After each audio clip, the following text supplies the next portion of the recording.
Imagine a world where a single toothache could mean unbearable pain, bloody instruments, and even death. No anesthesia, no hygiene, only hooks, levers, and fear. This is the hidden horror of medieval dentistry, an era where survival depended on endurance, and every smile carried a story of terror. Today, we uncover the brutal truth nobody talks about. Medieval dentistry was a world ruled by fear, superstition, and pain, a place where survival often outweighed comfort. And the human body was a battlefield rather than a sanctuary. Long before modern dental science, before anesthetics, antiseptics, or even a basic understanding of infection, people relied on crude tools, guesswork, and sheer endurance to remove decayed teeth. For those living in the Middle Ages, a toothache was not just an inconvenience. It was a looming threat, a potential death sentence, and a source of unending agony. The moment a tooth began to throb, life shifted into a delicate dance with pain, fear, and uncertainty. The human mouth, with all its complexity, was misunderstood.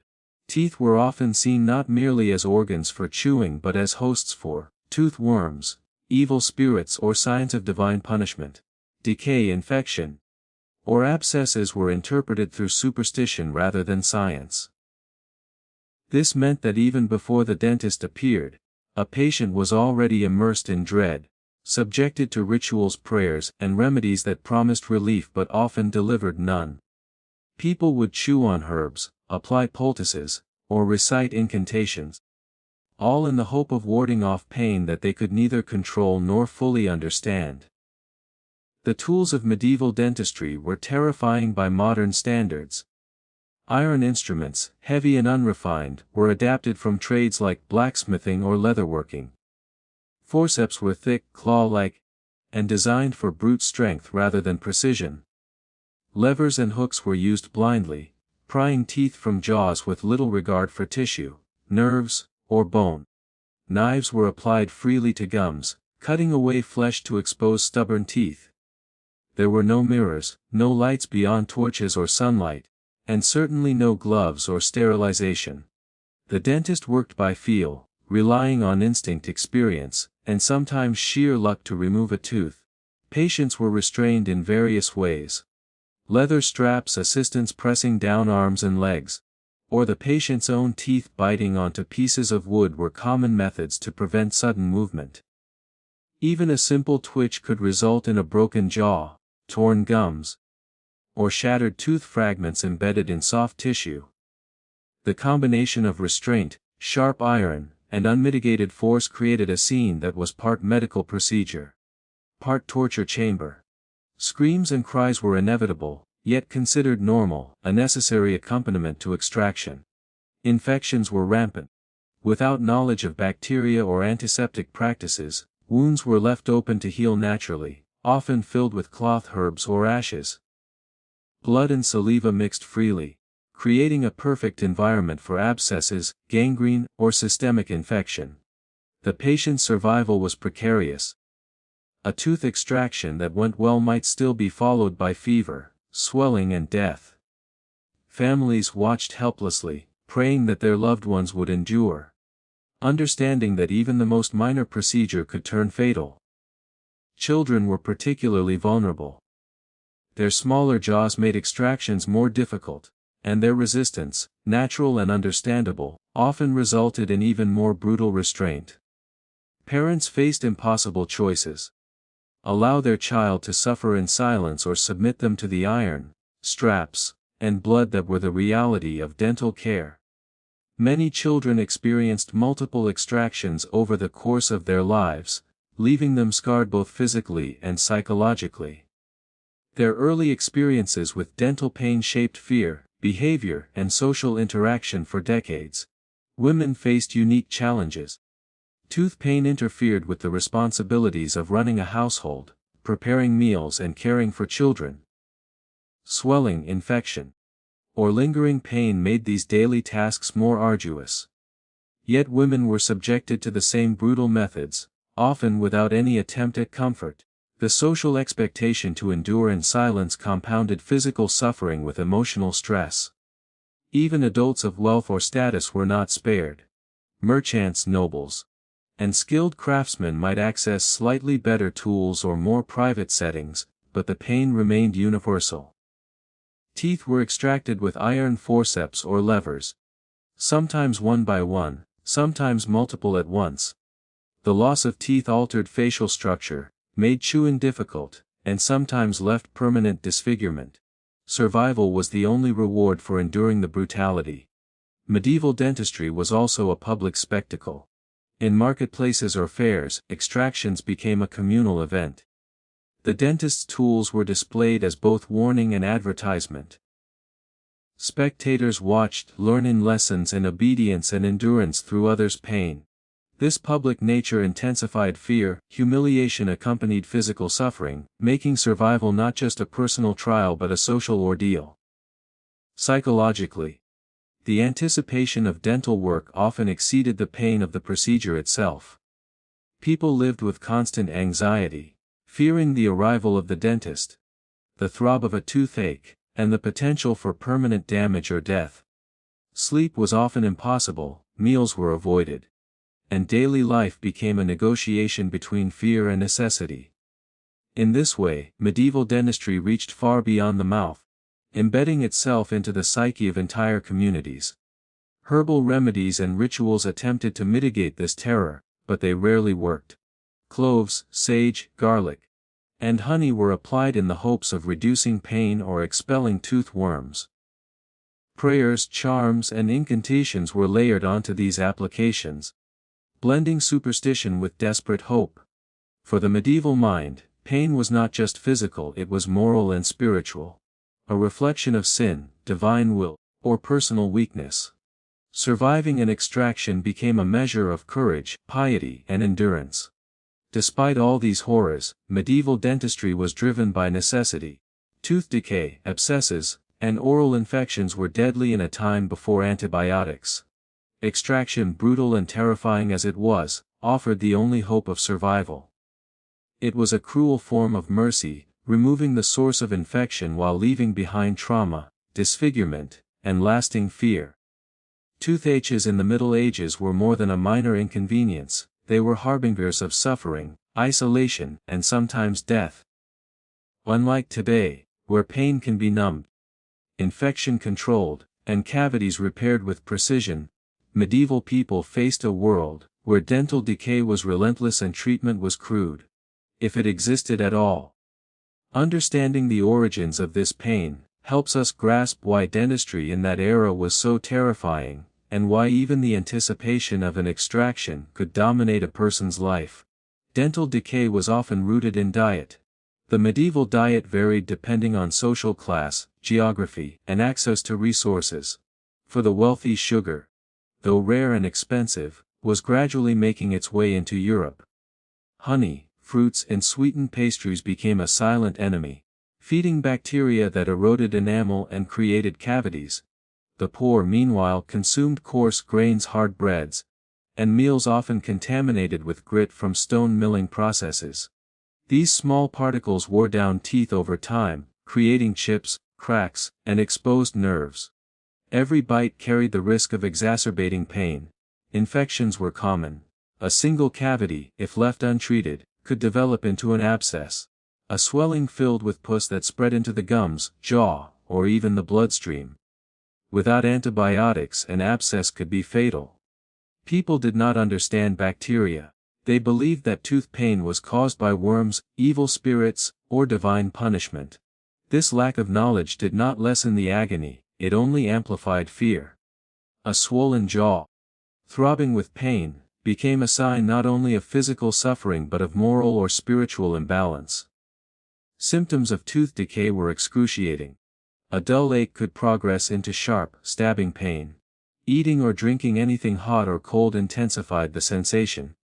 Swelling disfigured faces, sometimes on one side so severely that the jaw appeared deformed. Fever and fatigue followed, indicating systemic infection. Some patients could not sleep for nights on end, their bodies racked with pain. Families watched helplessly, unsure how to alleviate suffering, praying that the infection did not spread beyond the jaw. Children were particularly vulnerable. Their smaller teeth and growing jaws made cavities and decay painful and dangerous. A young child with an infected molar could develop swelling that interfered with breathing or eating. Parents often faced impossible choices: wait and hope the pain subsided, attempt rudimentary remedies, or submit the child to extraction by a traveling tooth puller or local barber. Each option carried risk. Delay could result in systemic infection, extraction could result in permanent disfigurement, nerve damage, or death. The stakes were terrifyingly high. Tooth pain was not merely physical, it was social. Swollen faces, foul breath, and abscesses were signs of neglect, illness, or impurity. Patients were avoided in marketplaces, feared in social interactions, and sometimes even stigmatized within families. Speaking became difficult, chewing was an ordeal. A single tooth could undermine work, disrupt meals, and interfere with daily life.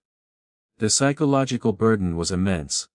Pain became a constant companion shaping mood, behavior, and relationships. People tried to fight tooth pain with whatever tools they had. Herbal remedies were the first line of defense. Cloves were crushed and applied to gums, their oils offering brief numbing. Garlic was pressed into cavities, believed to repel tooth worms. Sage and rosemary were used for cleaning and strengthening teeth. Honey and vinegar, often mixed with ashes or ground animal parts to create pastes. These remedies rarely addressed the underlying infection, but they provided fleeting comfort and, importantly, a sense of agency. Religious and superstitious practices intertwined with these remedies. Patients were instructed to pray to saints, touch relics, or recite incantations while applying herbs. Some carried charms under their pillows or wore talismans around their necks. Others sprinkled holy water or made offerings to drive away evil spirits believed to cause the pain. These rituals did not eliminate the physical cause of the problem, but they offered psychological relief. In a world without anesthesia, belief was as important as any remedy. The anticipation of dental treatment added another layer of torment. Traveling tooth pullers, barbers, or local practitioners were often feared as much as the infection itself. The patient knew that relief would come only at a cost. Pain, blood, and potential disfigurement. The mind compounded the agony, anxiety heightened perception, and the first twinge of pain could trigger panic. Sleep was restless, meals were avoided. And every sound in the marketplace, a shout, a hammer, the creak of a tool, became a reminder of what was to come. Even the wealthy were not spared from fear. A nobleman might summon a barber, dentist to his home, providing privacy, assistance, and slightly better tools. Yet the procedure was still barbaric.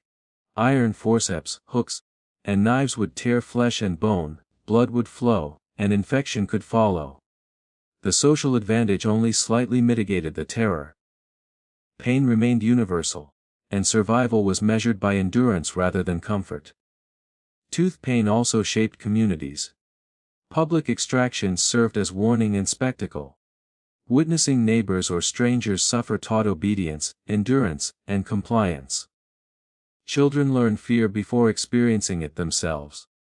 Families internalized the understanding that pain could strike anyone, and that survival required not only courage, but submission to authority. This collective anxiety reinforced the brutal reality of medieval dentistry, and ensured its place as a social institution, not merely a medical practice. By understanding the origins and impact of tooth pain, we begin to comprehend why medieval dentistry was so terrifying, why it dominated the psyche of entire communities, and why surviving a tooth extraction was not merely a medical victory, but a triumph over fear, disease, and the relentless cruelty of life in the Middle Ages. The tools of medieval dentistry were instruments of both necessity and terror.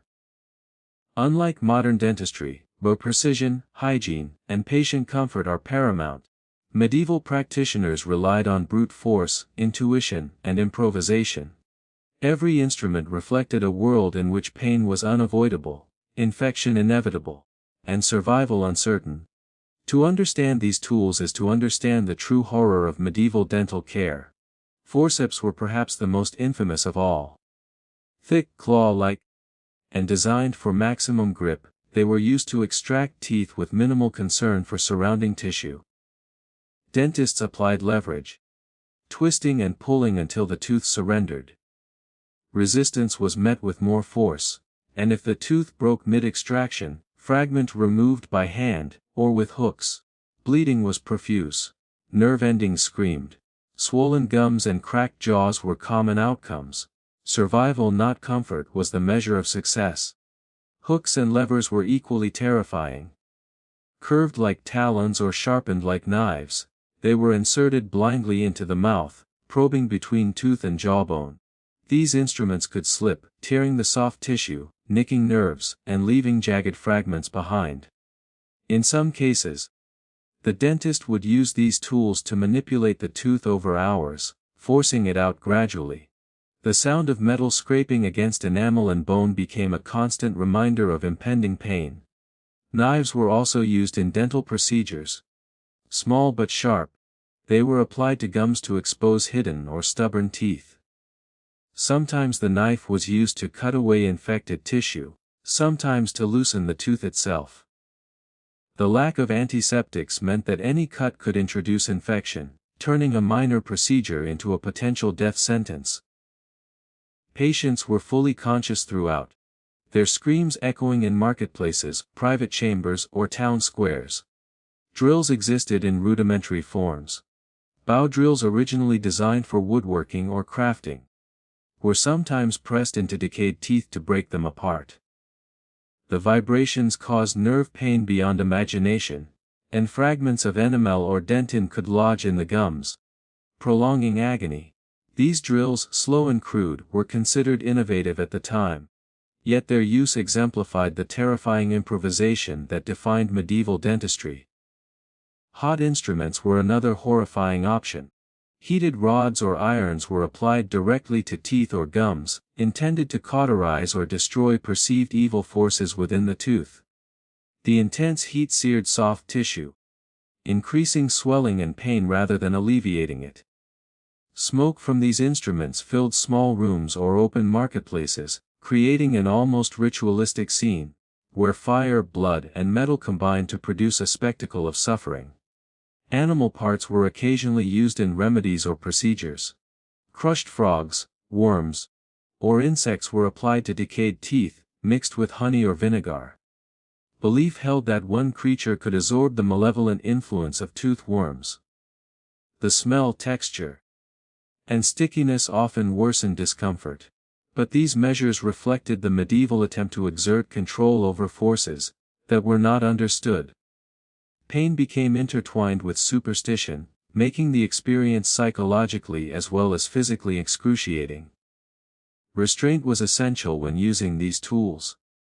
Leather straps, ropes, and multiple assistants were employed to prevent the patient from moving. Even a small twitch could cause serious injury, break the jaw, or worsen the damage to teeth and gums. For children, this restraint was often violent. Adults were forced into submission, enduring extraction in public or private spaces, their fear amplified by anticipation and observation. Hygiene was practically non-existent. Tools were wiped on cloth, reused immediately, or left bloody until the next patient. The risk of infection was staggering, yet rarely acknowledged. Abscesses, fevers, and systemic infections followed patients home. Sometimes weeks after extraction. Death was common, but accepted as a consequence of or the disease itself. Fear, rather than safety, guided every action. These tools also served social and psychological functions. They were symbols of authority, reinforcing the dentist's power over life and pain. In marketplaces, tools were displayed as warnings, demonstrating the inevitable consequences of neglecting tooth decay. Watching a neighbor endure extraction taught obedience, endurance, and respect for the practitioner's role. Pain became communal knowledge, shaping behavior across generations. Despite the horror, these tools reflect a form of ingenuity. Practitioners faced enormous constraints: no anesthesia, no antiseptics, and limited anatomical knowledge. Their solutions were creative though brutal. Every forceps, hook, drill, or knife represented an attempt to conquer infection and tooth pain with the limited understanding of the time. While methods were cruel, they were also effective in removing diseased teeth, and in many cases, saving lives. The story of medieval dental tools is a story of human resilience and terror intertwined. They were extensions of the practitioner's skill, instruments of survival, and symbols of a society in which pain, fear, and endurance were inseparable. Every procedure, every tug, every cut left its mark physically, emotionally, and socially, shaping the patient, the practitioner, and the community. In the medieval world, dental care was not confined to stationary shops or private homes. Instead, the most feared and yet necessary figures were the traveling tooth pullers, men and occasionally women who moved from village to village, promising relief while delivering terror. Their arrival was a spectacle, their tools gleaming in the sun, their reputation preceding them. For a community plagued by tooth pain, these practitioners were both saviors and agents of horror. These itinerant dentists carried all the instruments necessary for extraction: iron forceps, hooks, lever knives, rudimentary drills, and sometimes hot irons. Each tool was designed to remove teeth by force, with little regard for comfort or hygiene. The tools were heavy, unyielding, and intimidating, often displayed in public as proof of the practitioner's skill. The sight alone caused panic among those who had suffered long in silence, imagining the pain that would soon be inflicted. Reputation was everything. A traveling tooth puller relied on stories of successful extractions to attract new patients. Conversely, tales of botched procedures spread quickly, and any hint of incompetence could ruin a livelihood. Patients were aware of this dynamic and approached the procedure with a mixture of hope and dread. The practitioner's confidence was as essential as their skill, for fear alone could heighten the patient's perception of pain. Crowds often gathered to witness the procedure. The marketplace or town square became a stage, the patient a reluctant actor, and the extraction a public lesson in endurance. Children, parents, and inverts watched in anticipation, learning through observation how to submit to pain and comply with authority. Suffering became communal knowledge, teaching obedience and reinforcing the social hierarchy that placed the practitioner in position of absolute power. Patients were restrained by necessity. Assistants held arms and legs, leather straps immobilized bodies, and sometimes multiple helpers were required to prevent movement. Children were particularly vulnerable, often screaming and struggling, which only intensified their pain and terror. Adults too were forced into submission, enduring every twist, pull, and gouge with as much courage as they could summon. Failure to remain still could result in torms, broken jaws, or shattered teeth. Pain was not the only consequence. Blood flowed freely, mixing with saliva and filling the mouth. Abscesses or infections often followed, as instruments without cleaning, and wounds were left open. The risk of death was real, yet patients accepted it as part of the ordeal. Survival was measured not by comfort but by endurance. By the ability to withstand agony and return to daily life despite physical and psychological trauma. These practitioners were also shrewd manipulators of superstition. They claimed knowledge of astrology, divine intervention, or the presence of evil spirits causing tooth pain. Remedies often included charms, prayers, or the application of herbs alongside the extraction. This blend of showmanship, ritual, and brute force reinforced their authority, and ensured that patients complied with the terrifying procedures. Even when tools failed or teeth broke, blame was shifted to supernatural forces rather than incompetence. Children, who observed or experienced these procedures, learned fear early. The high-pitched screams, the smell of blood and cauterized flesh, the gleaming iron tools, these were all formative experiences. Trauma from early dental extractions often persisted into adulthood, manifesting as dental phobia, anxiety, and avoidance of medical care. Families internalized the notion that suffering was inevitable, that submission was necessary, and that survival itself was a victory. Infections and complications traveled with the tooth pullers, because tools were rarely cleaned. Bacteria spread from patient to patient, creating chains of disease that could devastate communities. Abscesses, sepsis, and fever were common outcomes, yet were rarely traced back to the practitioner. The combination of fear, superstition, and ignorance ensured that the responsibility remained obscured, and the practitioner retained authority. The spectacle of extraction reinforced social lessons. Watching a neighbor or stranger endure the procedure served as both warning and instruction. Pain became a moral teacher, demonstrating obedience, resilience, and the consequences of neglecting the body. Public humiliation amplified physical suffering, ensuring that the experience was remembered not only by the patient but by the entire community. Yet traveling tooth pullers were also essential. Despite the terror they inflicted, they removed infections that could otherwise be fatal. Their work saved lives, even as it caused trauma. They embodied the duality of medieval dentistry: salvation and suffering, hope and horror, life and agony intertwined.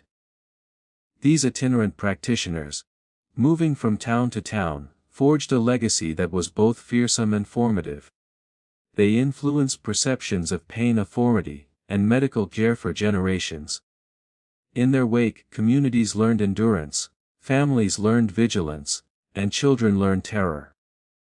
They were not merely dentists, they were instruments of survival, terror, and social education. In the next chapter, we will explore the horrifying extraction procedures themselves, the sensations, the screams, the chaos, and the raw brutality of removing a tooth without anesthesia or antiseptic measures. This is where the true terror of medieval dentistry comes alive, revealing why these practices are still remembered as some of the most brutal in human history. This expanded Chapter 4 is now approximately 1,000 words, packed with historical context, vivid imagery, and psychological depth. If you want, I can continue by expanding Chapter 5 next in the same style. Do you want me to continue? Yes. Here is Chapter 5 expanded to approximately 1,000 words, continuing the dark, immersive storytelling style. Chapter 50. The extraction process. In medieval dentistry, extraction was the heart of every procedure, a moment of unimaginable pain, fear, and chaos. Unlike modern dental care, where anesthesia and sterile tools provide comfort and safety, medieval extractions were raw, violent, and unregulated. The patient was fully conscious, every nerve ending alive with agony, while the dentist relied on brute force, intuition, and a grim determination to remove the tooth at any cost. The process began with anticipation. The patient, often suffering from days or weeks of throbbing pain, was seated on a stool, platform, or makeshift chair. There were no cushions, no pillows, and rarely any privacy. In marketplaces, children, neighbors, and curious onlookers gathered to witness the procedure, making the experience a public spectacle. Fear compounded physical suffering, as the mind registered both the imminent pain and the social humiliation of screaming in front of others. Restraint was essential. Leather straps, ropes, or multiple assistants immobilized the patient's body, while wooden wedges were sometimes placed between teeth, to prevent biting down on instruments or hands. A sudden movement could result in shattered teeth, torn gums, or even broken jaws. The combination of force, metal, and human unpredictability created a terrifying environment. Patients were often made to bite on a piece of wood or leather to endure the agony, their screams echoing across the marketplace or chamber. The tools were brutal. Forceps were the most common, designed to grip teeth tightly and apply maximum leverage. Dentists twisted, pulled, and jerked teeth, relying on strength rather than precision. Resistance was met with increased force. Teeth could break mid-extraction, leaving jagged fragments embedded in gums. Hooks and levers were then employed to retrieve these shards, often cutting or tearing the surrounding tissue. Pain surged in waves, accompanied by blood, saliva, and the smell of iron and decay. Knives were sometimes used to cut away gum tissue to expose stubborn teeth. This exposed raw flesh and nerves, intensifying pain. In some cases, rudimentary drills were pressed into decayed teeth to break them apart. These bow drills, originally designed for woodworking, created vibrations and pressure that amplified suffering. For stubborn teeth, hot irons were applied to loosen or cauterize the area, burning soft tissue and inflaming swelling. Smoke, heat and blood combined into a sensory assault that was impossible to ignore. Children endured this process with even less protection. Their smaller jaws made extractions more difficult, and their resistance often required additional restraint. Screams were higher pitched, more piercing, and the psychological impact profound. Many children developed lifelong dental phobia, avoiding medical care even for life-threatening infections. Adults were not spared. Missing teeth, altered jaw structure, and nerve damage were common, leaving survivors permanently marked by their ordeal. Infection was an ever-present threat. Instruments were rarely cleaned between patients, and open wounds provided a direct path for bacteria. Abscesses, fevers, and systemic infections frequently followed extraction, sometimes resulting in death weeks later. The risk did not end when the tooth was removed. Patients returned home with wounds exposed to dirt, saliva and contaminated cloth, unaware that each attempt to alleviate pain could lead to new suffering. Despite the brutality, some degree of skill was involved. Experienced practitioners learned to remove teeth with minimal collateral damage, adjusting force and angle based on the tooth position, the patient's age, and the jaw's strength. However, even the most skilled extractions were agonizing, and survival was never guaranteed. The patient's endurance was as critical as the dentist's ability to wield force, without causing fatal injury. The public nature of extraction amplified trauma. Crowds watched, and the sound of screams served as both warning and spectacle. Children learned fear through observation, and adults learned caution and obedience. Pain became a social lesson as much as a medical procedure, teaching communities about endurance, authority, and the human cost of ignoring dental decay.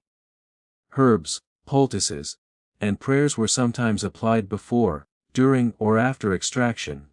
Cloves, sage, garlic, and honey offered brief numbing or antiseptic properties, though their effectiveness was limited. Prayers to saints or the application of charms provided psychological comfort, giving patients a sense of agency in an otherwise uncontrollable ordeal. These rituals reflected the medieval intertwining of medicine, superstition, and religion, where spiritual intervention was as important as physical technique. The aftermath of extraction was brutal. Bleeding continued for hours, sometimes days. Pain persisted as nerves throbbed, gums swelled, and the jaw healed slowly. Infection could erupt, abscesses could form, and in severe cases, death followed. Recovery was uncertain and dependent on both luck and the body's resilience. Survivors were often disfigured, their faces permanently altered, their ability to chew compromised, and their social interactions marked by lingering stigma. Yet despite the horror, extraction saved lives. Toothaches that evolved into abscesses or systemic infections were deadly in the absence of antibiotics. The procedure, as painful and terrifying as it was, removed a source of disease that could otherwise spread unchecked. Medieval patients understood this reality. Enduring extraction was not only a test of courage but a necessary step for survival. Pain became a price willingly paid for the chance to live. The horrors of medieval dentistry did not end when the tooth was finally removed.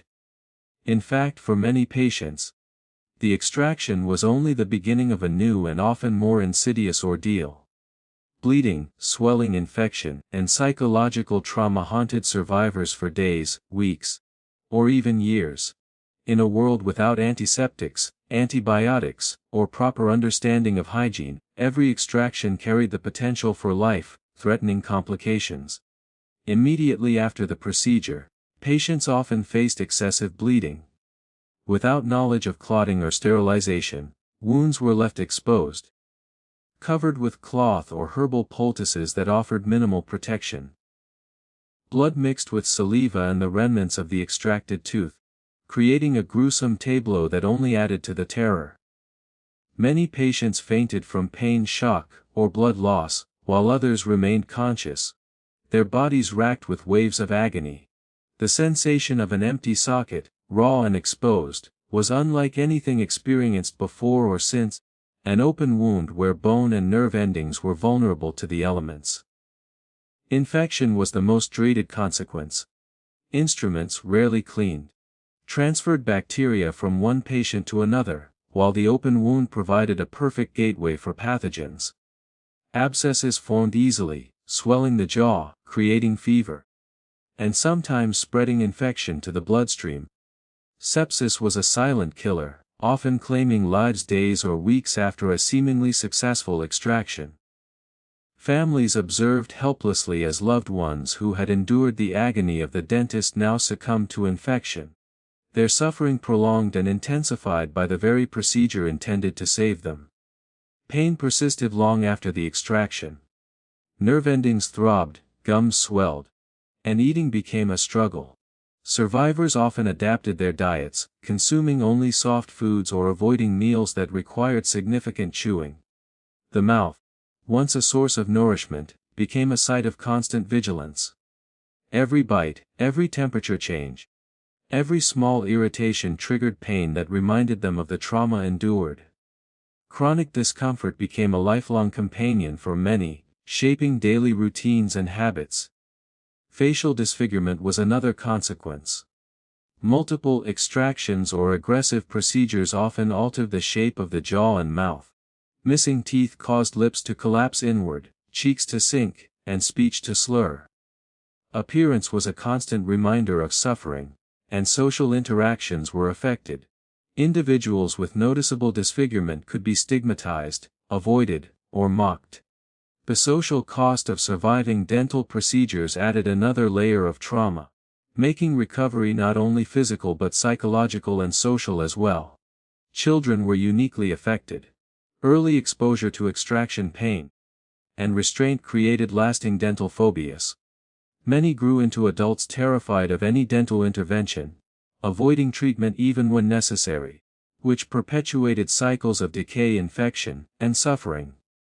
Psychological scars were passed from generation to generation, as stories of pain, screams, and mutilation were recounted to warn and prepare younger family members. The fear of the dentist became a social inheritance as much as a personal trauma. Even those of higher social status were not spared. Nobles and wealthy merchants might access private rooms, better tools, or more assistance. But the pain remained universal.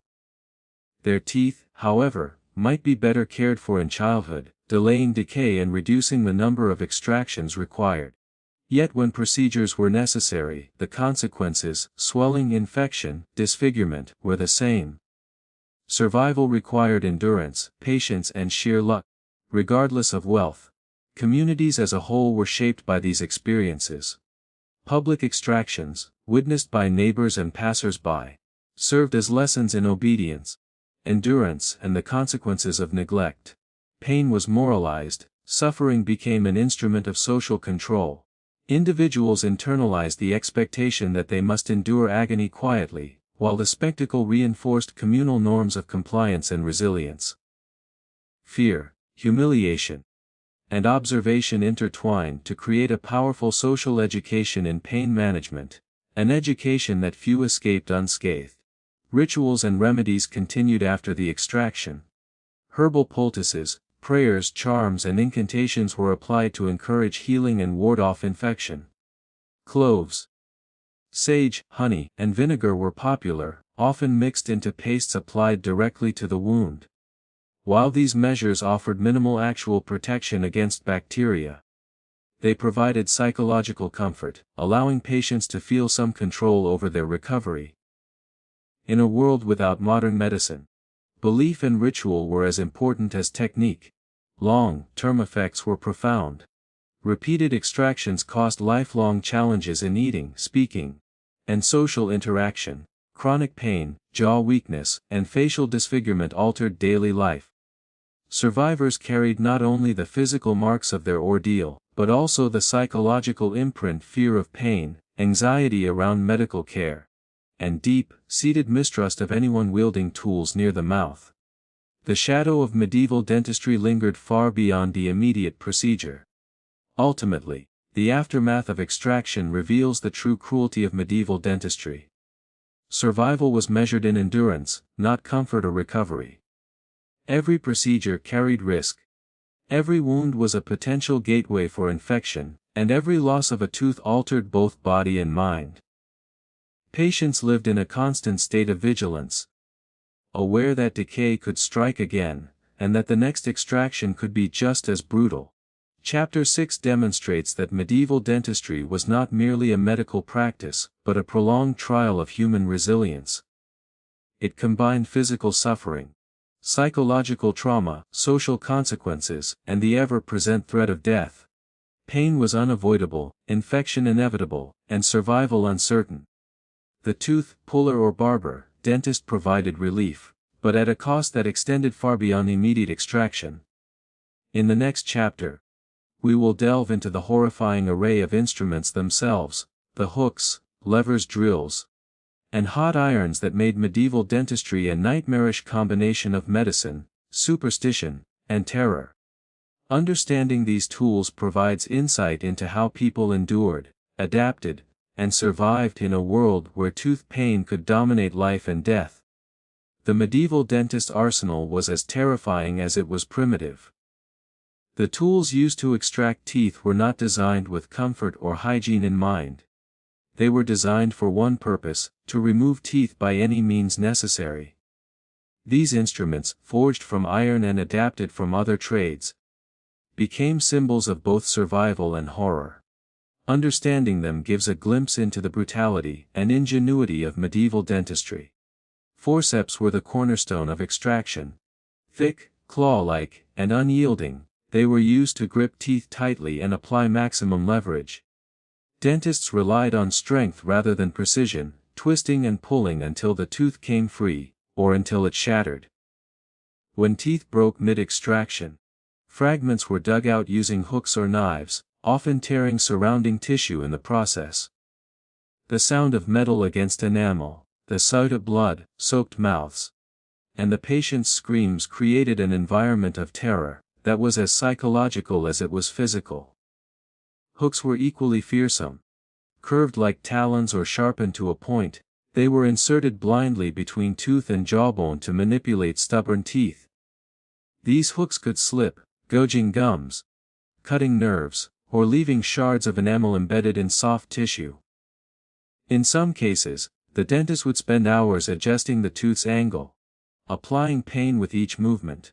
Resistance was met with more force, and every slip intensified agony. Hooks were a tool of precision in the hands of a master. But in the wrong hands, they became instruments of mutilation. Levers complemented hooks and forceps. Long, rigid, and crude, they were used to pry teeth from their sockets. The leverage created immense pressure, often breaking the surrounding bone or tearing the gums. The patient's jaw was pulled in multiple directions, sometimes resulting in dislocations or fractures. These tools required experience. But even a skilled practitioner could not prevent the raw physical trauma caused by their use. The very act of leverage, without anesthetic, created pain so intense that fainting was common. Knives and small cutting instruments were also employed. Their purpose was to expose teeth or cut away infected gums, providing access to stubborn or deeply decayed teeth. Sharp and unrefined, they caused additional bleeding and increased the risk of infection. Patients had no protection from these tools, no numbing agents, and no anesthetic. The combination of slicing, pulling, and prying made every procedure a test of human endurance. Drills in rudimentary forms were sometimes used to break apart decayed teeth. Bow drills, initially crafted for woodworking, were applied directly to enamel and dentin. The vibration, pressure and heat caused excruciating pain, while small fragments of tooth were forced into the gums, prolonging suffering.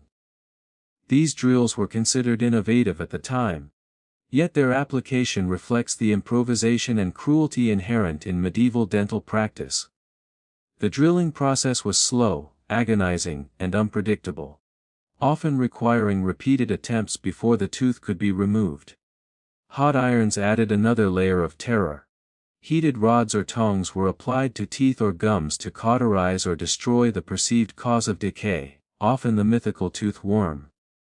The intense heat seared flesh, increased swelling and created a smell of burning that filled the room. Smoke, blood, and metal combined into a sensory assault that was both horrifying and ritualistic. The patient's screams, mingling with the crackle of fire, became an inescapable part of the experience. Some practitioners experimented with unconventional methods. Threads or wires were tied around teeth and pulled with force, aiming to loosen them gradually.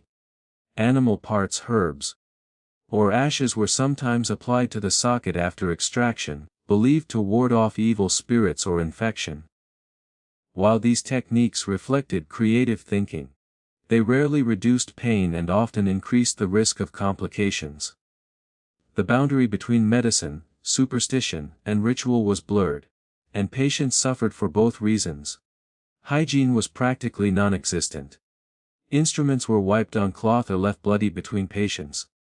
Infection spread freely, and abscesses, fevers, or sepsis followed many procedures. The risk of death was ever present, yet practitioners were rarely blamed. Patients accepted the danger as part of the ordeal, understanding that survival itself was an achievement. In this world, tools were both saviors and executioners. The psychological impact of these instruments cannot be overstated.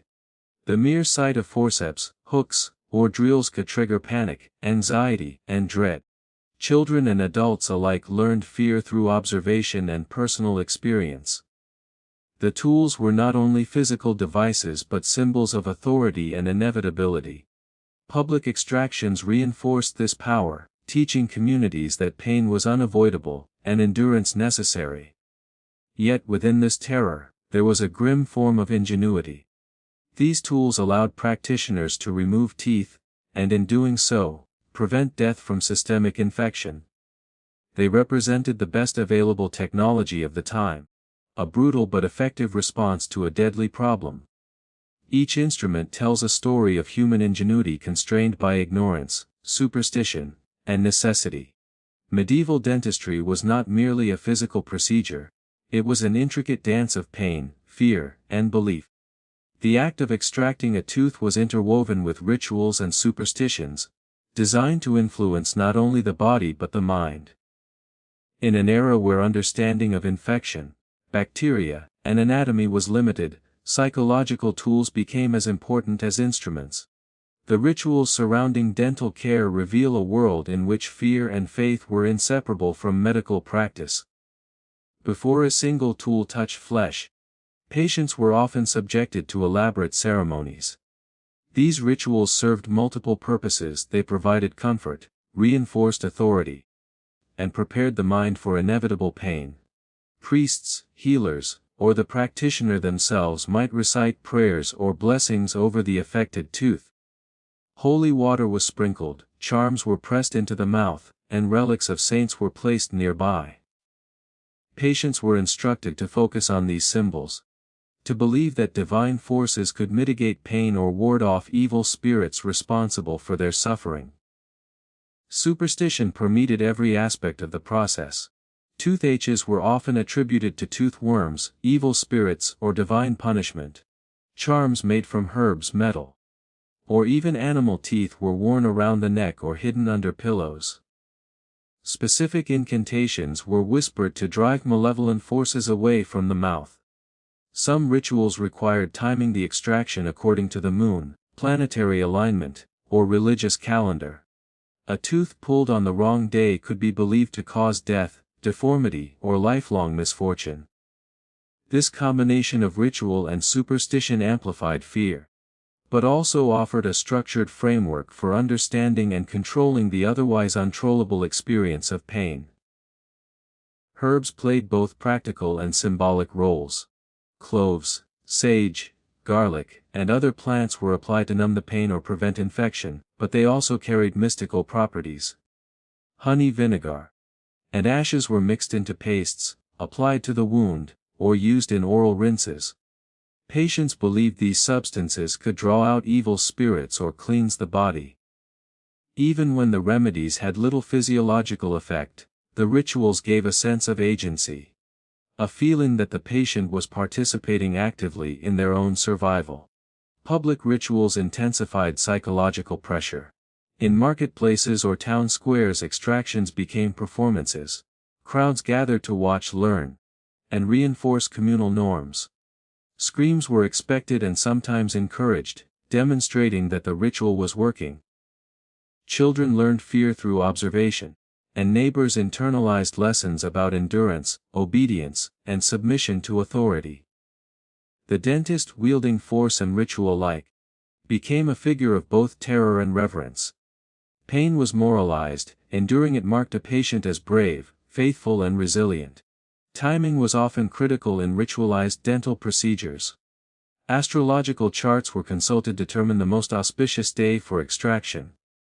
Certain moons, stars, or planetary alignments were believed to influence the success of the procedure, or the risk of infection. Delaying treatment until the right day sometimes worsened infections or allowed abscesses to grow, yet belief in cosmic influence remained strong. Pain and superstition were intertwined, creating a psychological environment in which fear and hope coexisted. Charms, amulets, and religious symbols were often integrated directly into the procedure. Patients might be instructed to hold a coin, a cross, or a relic while the dentist worked, believing that these objects could absorb pain, drive out evil, or prevent death.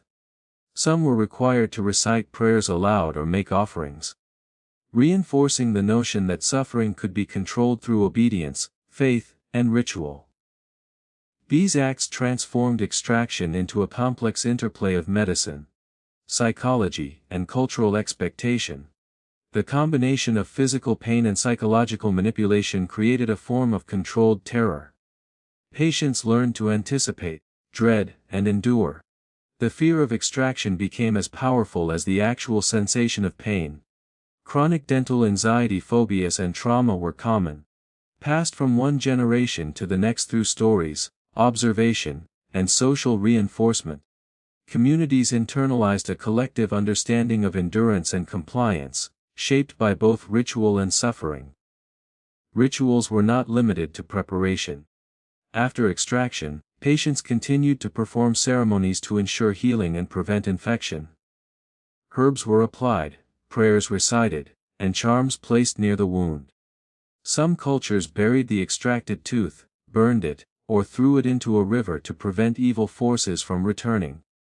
These post-procedural practices were intended to close the ritual loop, providing closure and protection while reinforcing the belief that medicine and magic were inseparable.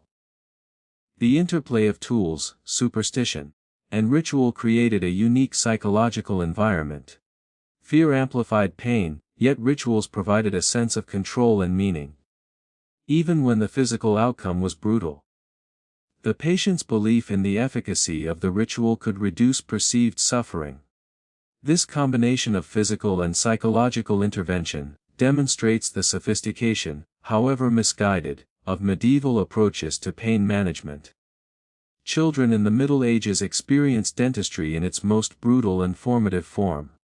Their smaller jaws, growing teeth, and natural fear made every extraction far more difficult and traumatic than for adults. For medieval families, the arrival of a tooth puller or barber dentist was both a moment of dread and necessity. Tooth pain left untreated could become life-threatening, yet treatment came with unimaginable agony and risk. Childhood dental care was a crucible of endurance, shaping both body and mind for years to come. The vulnerability of children made extractions particularly harrowing. A child's jaw is softer, their teeth less firmly rooted, yet this did not translate to ease. In fact, stubborn baby molars or decayed permanent teeth often required greater manipulation to remove safely. The child's natural resistance, screaming, struggling, or wriggling, complicated the procedure. Multiple assistants were needed to hold arms, legs, and head in place, while the practitioner worked blindly with hooks, levers, and forceps. The resulting pain was acute and unforgettable. Children often experienced restraint that was violent and frightening. Leather straps, wooden blocks, and firm hands immobilized them, but resistance could result in bruises, cuts, or even broken bones. Parents were forced into impossible choices: allow the child to suffer in silence, risking infection and death, or submit them to extraction and endure the trauma of observation. Both options were terrifying, and the psychological consequences were profound. The mental impact of early dental trauma cannot be overstated. Many children developed lifelong phobias, avoiding all medical care, delaying treatment, or reacting with panic to minor oral discomfort. Screams, blood, and the sensation of instruments tearing at teeth became deeply imprinted in memory. The combination of physical pain, restraint, and ritualized fear created psychological scars that could last a lifetime. Children learned early that pain was inevitable, and that endurance was a requirement. Superstition intensified the trauma. Children were taught that toothaches were caused by worms, spirits, or divine punishment. Charms, prayers, and rituals accompanied extraction, adding a layer of psychological pressure. Holding relics, reciting incantations, or observing timing according to astrological calendars created a sense that failure or movement could have supernatural consequences. The combination of physical agony and spiritual expectation amplified terror and reinforced obedience. Observation of other children or adults undergoing extraction added a social dimension to the fear. Markets, fairs, or public squares often became stages for dental procedures. Children watched neighbors or siblings endure pain, learning lessons in endurance, submission, and fear before experiencing the ordeal themselves. Public witnessing of extraction, community norms.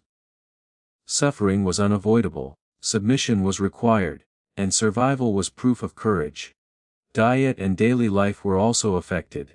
Pain from decayed teeth or post-extraction wounds made eating difficult.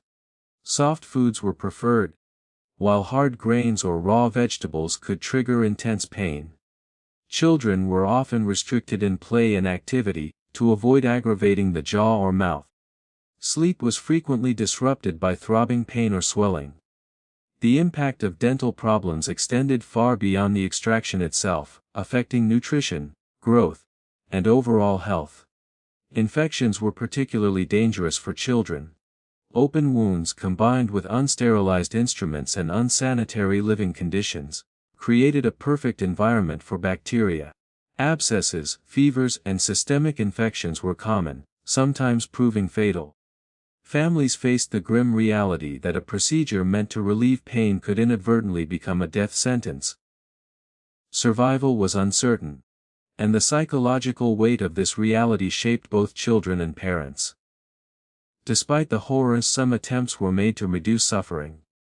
Herbal remedies, cloves, sage, garlic, honey, were applied to numb or disinfect. Charms and prayers provided psychological reassurance, and parental presence sometimes offered comfort. Yet these measures were minimal compared to the brutality of instruments and the intensity of pain.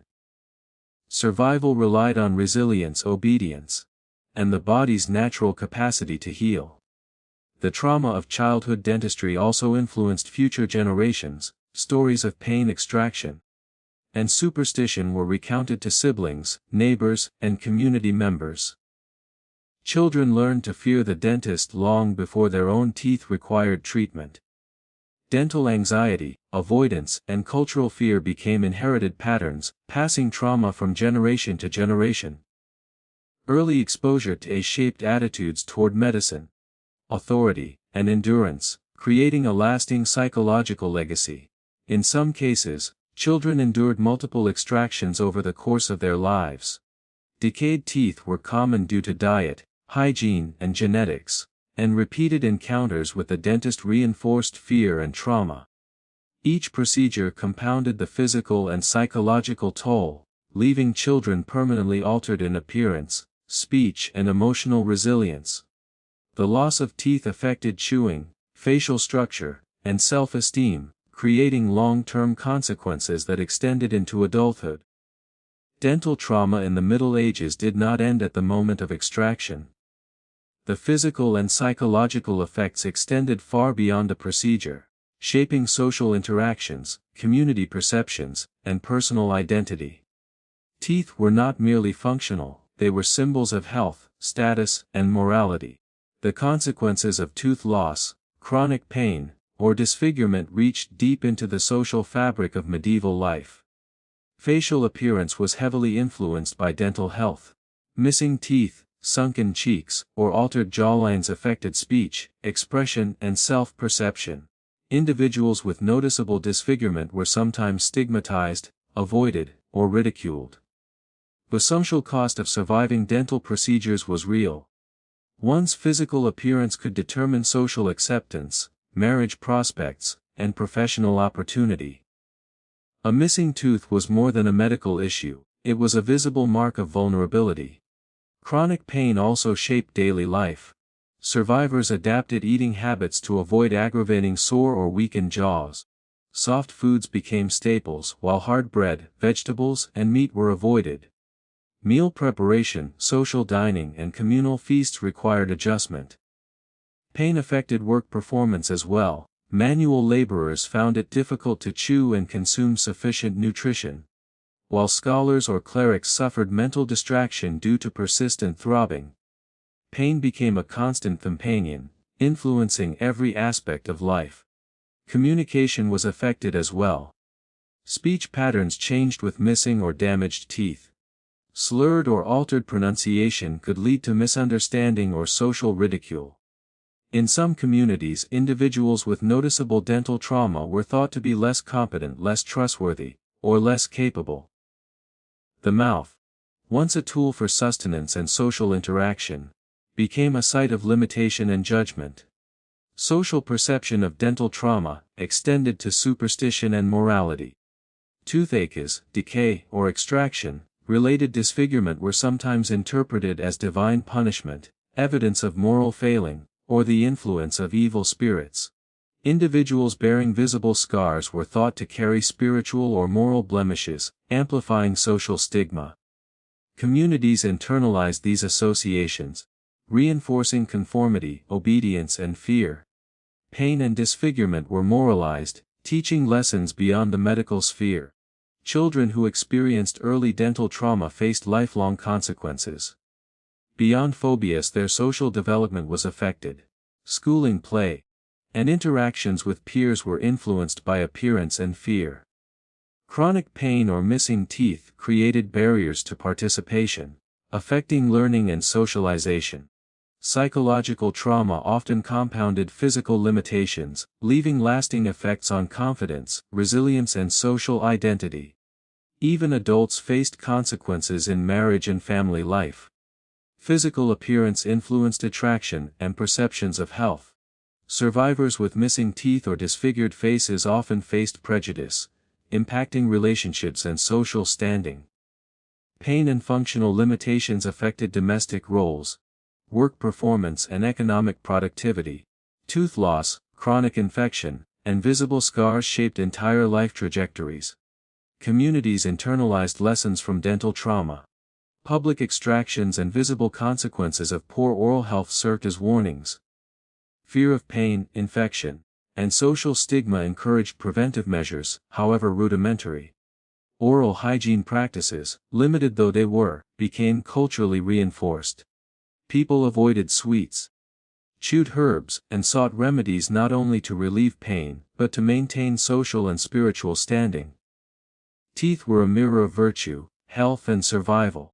Rituals and superstition continued to play a role in social perception. Charms, prayers, and post-extraction rituals reinforced communal norms.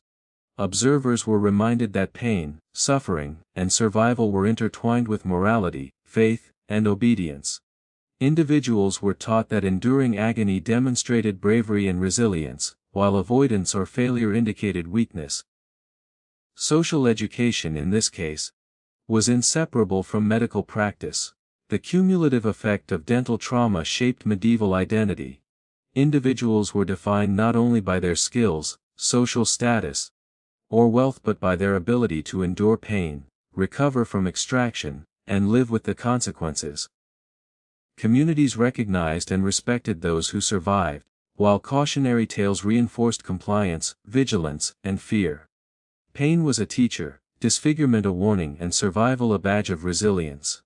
Finally, dental trauma influenced intergenerational knowledge and behavior. Stories of agony, superstition, and extraction were passed down from parents to children, shaping expectations and anxieties. Children grew up with both fear and awareness, learning early that teeth could be a source of life, threatening pain, social stigma, and moral interpretation. Knowledge was transmitted socially, culturally, and psychologically, ensuring that the terror of medieval dentistry persisted beyond immediate experience in medieval dentistry. The immediate terror of extraction was only half the story. Hidden within every procedure, every cut, and every poorly cleaned instrument lurked a far deadlier threat: infection. In an age without antiseptics, antibiotics, or germ theory, the mouth became a battlefield where unseen enemies could claim lives long after the patient had left the dental chair. These silent killers transformed toothaches from mere discomfort into potential death sentences. The human mouth is a perfect breeding ground for bacteria. Decayed teeth, abscesses, and open wounds provided ideal conditions for pathogens to thrive. In medieval times, instruments were rarely cleaned, often wiped on cloth and reused immediately. A forceps covered in blood from one patient became a vector, carrying microbes directly into the next patient's tissue. Hooks, levers, knives, and drills, all coated with saliva and blood, turned each extraction into a potential infection pathway. Abscesses were common and terrifying. When bacteria infiltrated a tooth or gum, the body responded with swelling, pain, and pus formation. Abscesses could grow rapidly, distorting the face, inflaming surrounding tissue, and causing fever. Without drainage or treatment, the infection could penetrate deeper, traveling to the jawbone, sinuses, or bloodstream. Patients often returned to the dentist repeatedly, hoping for relief, only to face worsening infection and prolonged agony. Sepsis, the systemic spread of infection, was frequently fatal. Once bacteria entered the bloodstream, symptoms included high fever, chills, rapid heartbeat, and delirium. In a time before antibiotics, the body's immune system was the only defense. Many patients succumbed despite enduring the terror of extraction. Death often came days or weeks later, a grim reminder that survival from the procedure itself did not guarantee safety. Families observed helplessly, powerless against invisible killers that had followed the tooth, pullers' instruments. Pus drainage was primitive at best. Some practitioners attempted to lance abscesses or apply herbal poultices, believing in their healing or protective properties.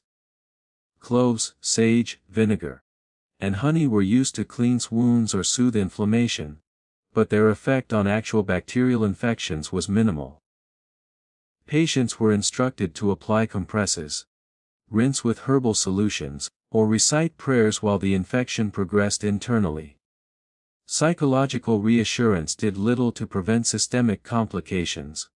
Infections were not limited to abscesses or sepsis. Oral bacteria could infect the jawbone, leading to osteoitis, a condition causing chronic pain, swelling, and eventual bone degradation. Nerves could be damaged, resulting in lasting facial numbness or persistent throbbing. Chronic infection often caused fever, weakness, and fatigue, leaving survivors permanently altered in health and vitality. Every extraction carried the risk of long-term consequences that extended far beyond immediate relief. Children were particularly vulnerable to infection.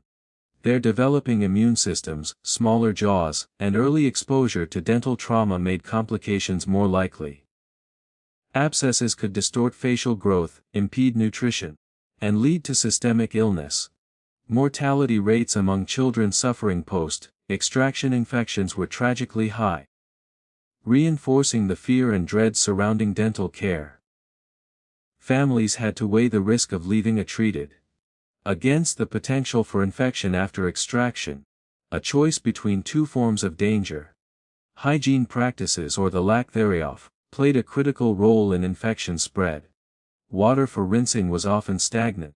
Cloths used for wiping instruments were contaminated, and hands were unwashed. The open air of marketplaces or the cramped quarters of private rooms added environmental bacteria into the mix. Even the most skilled practitioner could not prevent infection entirely, and luck often determined who survived and who did not. Pain, skill, and endurance mattered, but so did chance. Social and psychological factors compounded the danger. Patients were encouraged to submit, to endure, and to trust in ritual and practitioner alike. Fear of divine punishment, moral failing, or community shame reinforced compliance, even when procedures were risky. This blend of psychological manipulation and medical necessity created an environment in which infection spread unchecked, and survival required more than strength. It required obedience, endurance, and fortune. Infections also reinforced superstition. Post-extraction complications were often interpreted as divine wrath, malevolent spirits, or curses. Patients and families sought remedies in charms, prayers, and rituals, believing that unseen forces were responsible rather than bacteria. This misinterpretation prolonged suffering, delayed effective treatment, and sometimes worsened outcomes. Faith, though psychologically comforting, could not stop the microscopic killers thriving in every unsterilized instrument and open wound. Despite the terror, some forms of intervention were effective within the limits of the era. Boiling instruments, applying honey as a mild antibacterial agent, and herbal poultices provided some protection. Patients who survived repeated extractions often developed a form of acquired immunity to minor infections or learned preventive practices. However, these measures were inconsistent and mortality remained high. Infection was a constant shadow, shaping both the practice of dentistry and the psychology of patients. The brutality of medieval dentistry, with its unclean instruments, agonizing extractions, and psychological torment, was not the end of dental history. Over centuries, human ingenuity, observation, and necessity began to transform the practice of dentistry from a terrifying ordeal into something increasingly controlled, scientific, and survivable. Understanding this evolution illuminates both the persistence of suffering and the gradual triumph of knowledge and innovation. One of the earliest changes involved the specialization of practitioners. In medieval Europe, dentistry was often performed by barber, surgeons, or traveling tooth pullers, individuals who had limited formal training but relied on experience, brute strength, and reputation. Over time, communities began to recognize the need for dedicated professionals focused specifically on oral health. This specialization laid the groundwork for more refined techniques. The development of safer instruments, and the dissemination of practical knowledge about tooth decay, hygiene, and anatomy. The introduction of written medical texts was another milestone. Treatises on surgery, anatomy, and hygiene began to circulate among educated practitioners. These texts offered guidance on extraction techniques, infection control, and the management of pain, even if rudimentary. Physicians and surgeons slowly acknowledged the connection between cleanliness, patient positioning, and post-procedure care. This shift from oral tradition and superstition to documented knowledge allowed techniques to improve systematically rather than remaining purely experiential. Instruments evolved gradually but significantly. Forceps, levers, and hooks were refined to encrypt and leverage while reducing collateral damage to gums and jawbones. Drills became smaller and more precise, and blades were sharpened and better shaped for controlled cutting rather than sheer tearing. Though pain remained a central feature of dental procedures, these innovations decreased the frequency of complications such as broken teeth, torn gums, or jaw fractures. The design of tools began to reflect an understanding of anatomy, physics, and human tolerance for pain. hygiene emerged as a critical factor in reducing infection. While medieval practitioners lacked germ theory, observations revealed that unclean instruments often caused worse outcomes. Boiling tools, using clean cloths, and applying herbal antiseptics became increasingly common. Though not entirely effective, these practices decreased the incidence of abscesses and systemic infections, improving survival rates and demonstrating an empirical understanding of contamination. The seeds of modern sterilization were planted long before bacteria were identified. Pain management also evolved slowly. Early techniques relied on herbal remedies, alcohol, or physical restraint. Over time, practitioners experimented with opiates, alcohol-based tinctures, and eventually anesthetic substances. These interventions reduced agony and trauma, allowing more precise and careful procedures. The psychological horror of medieval dentistry persisted for generations. But the human experience of pain began to be acknowledged and mitigated in controlled ways. The role of superstition diminished gradually as scientific observation took precedence. Tooth worms, evil spirits, and divine punishment were replaced with understanding of decay, infection, and hygiene.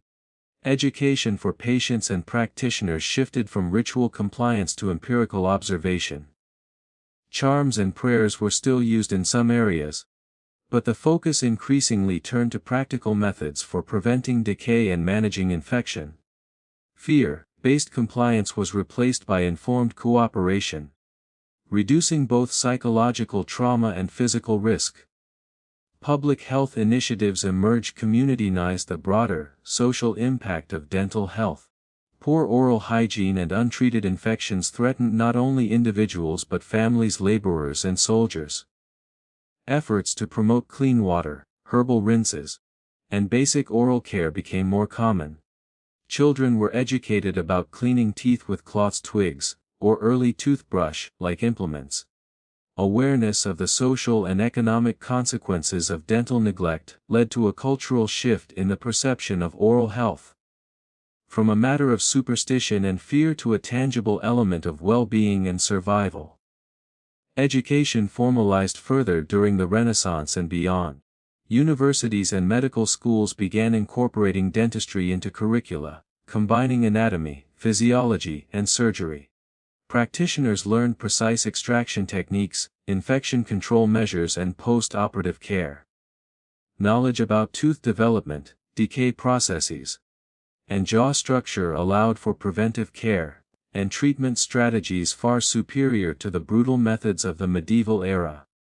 This scientific approach laid the foundation for modern dentistry, reducing both mortality and psychological trauma. The evolution of dental instruments paralleled the growth of knowledge. Forceps became ergonomically designed, drills mechanized, and cutting tools specialized. By the 18th and 19th centuries, dentistry had transformed from a fearful, brutal art into a regulated profession, guided by science, observation, and empirical evidence. Pain management, hygiene, and education dramatically improved survival and reduced long-term consequences. Teeth were no longer a site of unavoidable horror, but a field for preventive care, restoration, and rehabilitation. Yet the shadow of medieval dentistry lingered. Psychological trauma, cultural fear, and inherited phobias persisted long after physical techniques improved. Communities remembered the screams, the blood, and the instruments, and stories of terror were passed down. Even as knowledge and technology advanced, the memory of medieval horror remained, influencing perceptions of dental care for generations.